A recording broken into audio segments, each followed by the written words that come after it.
ज़िंदगी भी अजब सी कहानी है। कभी खुशियों के रंग बिखेर देती है और कभी आंखों में खामोशी से उदासी छोड़ जाती है। कभी दिल चाहता है कि बस ये लम्हे यहीं रुक जाएं और कभी कुछ लम्हे ऐसे भी आते हैं जिन्हें हम भुला देना चाहते हैं। मगर शायद ज़िंदगी की खूबसूरती भी यही है कि हर दिन एक जैसा नहीं होता, हर मौसम एक सा नहीं रहता और हर गम के बाद कहीं ना कहीं खुशी हमारा इंतज़ार कर रही होती है। कुछ लोग हमारी ज़िंदगी में खुशियों का रंग भरते हैं, कुछ हमें सब्र सिखाकर गुजर जाते हैं और कुछ यादें हमेशा दिल के किसी कोने में जिंदा रहती हैं। तो आज आइए मेरी ज़िंदगी के कुछ खूबसूरत से रंग आपके साथ शेयर करती हूँ। कुछ मुस्कुराहटें, कुछ छोटे छोटे लम्हे, कुछ एहसासात और शायद थोड़ी सी खामोशी भी, क्योंकि यही तो ज़िंदगी है। कभी खुशी, कभी गम, कभी सुकून, कभी आजमाइश, मगर हर हाल में आगे बढ़ते रहने का नाम ज़िंदगी है। अस्सलामु अलैकुम, खुश आमदीद कमल की स्टोरी में। कैसे हैं आप सब? उम्मीद करती हूँ खैरियत से होंगे। आज का व्लॉग मैं यहाँ स्टार्ट कर रही थी। चीनी का तोड़ा आया था तो मैंने सोचा कि इसको मैं जो है, कैन मेरे पास पड़े हुए पानी वाले थे, थोड़े से लीक हो गए थे, तो मैंने उनका इस्तेमाल अब मैं चीनी में कर लेती हूँ। चीनी का जैसे आती है तो मैं इनमें डाल के रख देती हूँ। एक तो चीनी महफूज रहती है, कोई चींटी, कीड़ा मकोड़ा कोई चीज़ नहीं इसमें जाती है। और ये कुछ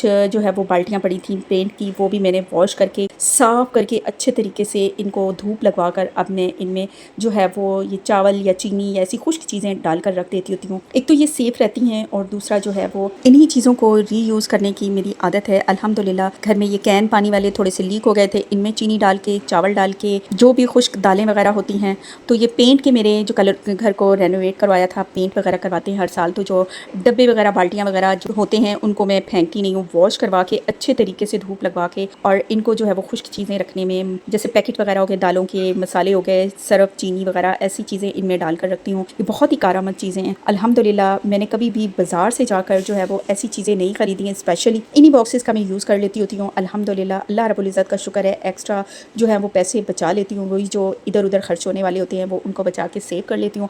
आप भी कोशिश किया करें कि घर में सेविंग की आदत डालें। अपनी बच्चियों के अंदर तो स्पेशली सेविंग की आदत ज़रूर डालें। और साथ ही जो है अल्हम्दुलिल्लाह जाते जाते मैंगो थे तो मैंने सोचा कि एक दफ़ा बच्चों को जो है वो ये ज़रूर मंगवा कर खिलाई जाए, क्योंकि मेरे तो खुद के फेवरेट है मैंगो। अब साल बाद आने तो अल्हम्दुलिल्लाह ये बहुत ही ज़बरदस्त कहीं से गिफ्ट आया था मुल्तान से। अल्हम्दुलिल्लाह बहुत मज़े के जो हैं वो मैंगो निकले थे। तो बॉक्सेस अनबॉक्स किए और फिर उनको वॉश करके अच्छे तरीके से, जब भी कोई भी फल आए, क्योंकि उसके ऊपर डस्ट, मट्टी और मक्खियाँ वगैरह बहुत ज़्यादा बैठती हैं, उनको अच्छे तरीके से वॉश करके उनको ठंडा करके फिर आप भी खाएँ और बच्चों को भी खिलाएँ, फिर ही उसका जो है वो फ़ायदा देती है। अगर जो है वो गर्म खाएंगे मैंगो तो ये इनसे मुंह भी पक जाता है। स्पेशली ये जो इसके ऊपर वाला नोक होती है, डंडी होती है, जहाँ पे ये लटक रहा होता है दरख्त के साथ मैंगो, ये यहाँ से जो एक मवाद सा निकलता है, लिक्विड सा, जो कि मुंह को जो है वो एकदम से अगर हम खाते हैं, अगर मुंह पे हमारे बन जाए ना, लग जाए, तो ये छाले बनना स्टार्ट हो जाते हैं। तो कोशिश किया करें इनको ऊपर वाले हिस्से को अच्छे तरीके से वॉश करके फिर इनको फ्रीज़र में रखें, ठंडा करके फिर खाएं, या पानी में रख के, बर्फ़ में रख के फिर इसको ठंडा करें, तो भी बहुत लजीज मज़े के ठंडे हो जाते हैं, बहुत मज़े के लगते हैं। और अल्हम्दुलिल्लाह फिर साथ मक्खन लेके फ्राई पैन में डाल के दाल बनाई थी, तो फिर जो है ये जी दाल को मैंने जो है वो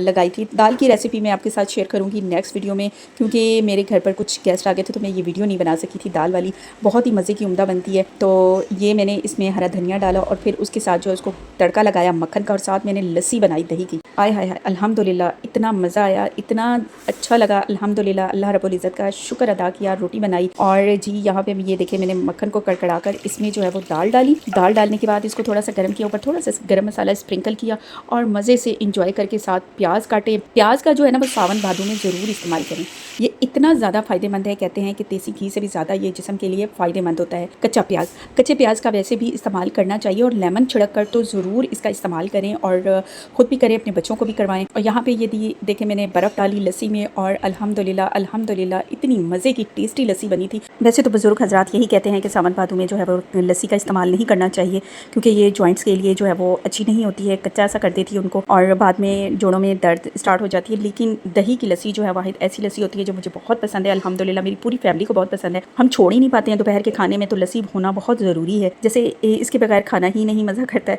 लेकिन अल्हम्दुलिल्लाह अल्हम्दुलिल्लाह अल्लाह रब्बुल इज़्ज़त का ढेरों ढेर शुक्र है। बिस्मिल्लाह पढ़कर कोई भी खाना खाएं वो तकलीफ़ नहीं देगा इंशाल्लाह। ये हमारा ईमान है, यकीन है, अकीदा है। बाकी रब की ज़ात है, फ़ायदा नफ़ा नुकसान पहुँचाने वाली वो रब की ज़ात है, वो बहाना ही बनता है किसी भी चीज़ का। लेकिन अल्लाह रब्बुल इज़्ज़त की अता करदा रिज़्क़, और वो भी रिज़्क़ हिलाल, वो आपको कभी भी नुकसान नहीं पहुँचाएगा। ये बहाना बनता है, बीमारी आती है जाती है, जिस्म से चली जाती है, लेकिन इंसान जो है वो हमेशा खाने बनने वाली चीज़ों के ऊपर जो है वो इल्ज़ाम लगा देता है कि इसकी वजह से ये हुआ। लेकिन ऐसा कहना नहीं चाहिए।